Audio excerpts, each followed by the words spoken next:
Israel is a very important IT-based country.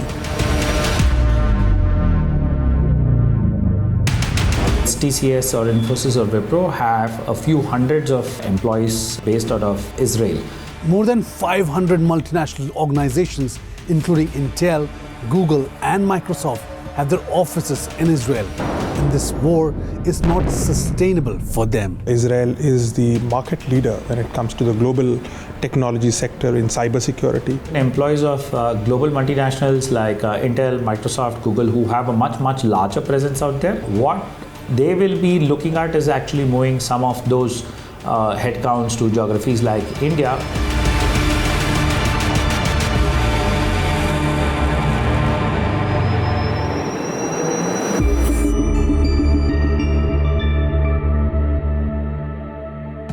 The Indian IT industry has a significant presence in Israel with top Indian companies present there.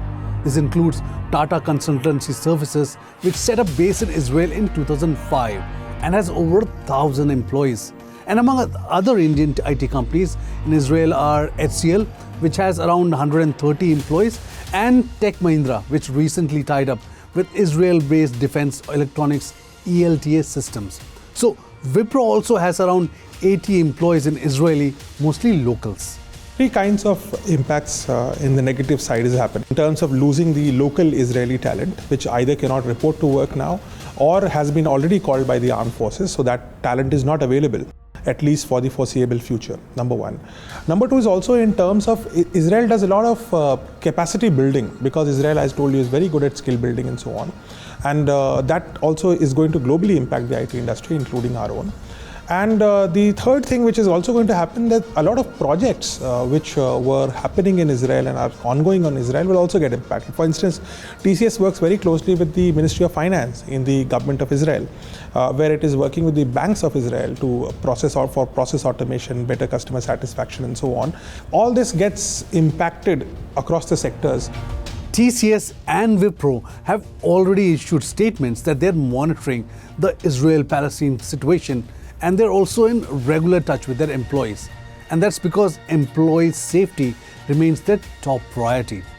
But there's a deep sense of anxiety which continues to loom. This is because there's a fear that the conflict may intensify.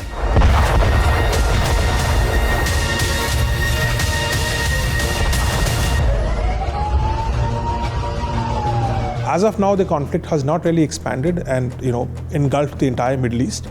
There is a chance that it may. We hope it does not. But if it does, then that impacts not just Israel. It also starts impacting the entire Middle East, from Egypt to Iran. All that starts getting impacted, and our IT industry is strongly present. And there's a strong sense of revenue, which comes in, and also remittances which come in from this entire region. Global IT majors perhaps have more at stake in this conflict, and there's more to lose for them. And this war is keeping them on the tenterhooks. Now, if you look at, let's say, from the semiconductor industry itself, which we've all gone through challenges during the COVID years, a lot of semiconductor design work happens out of Israel. Intel, Nvidia all have a large presence in Israel, and with this disruption, it is going to impact them severely.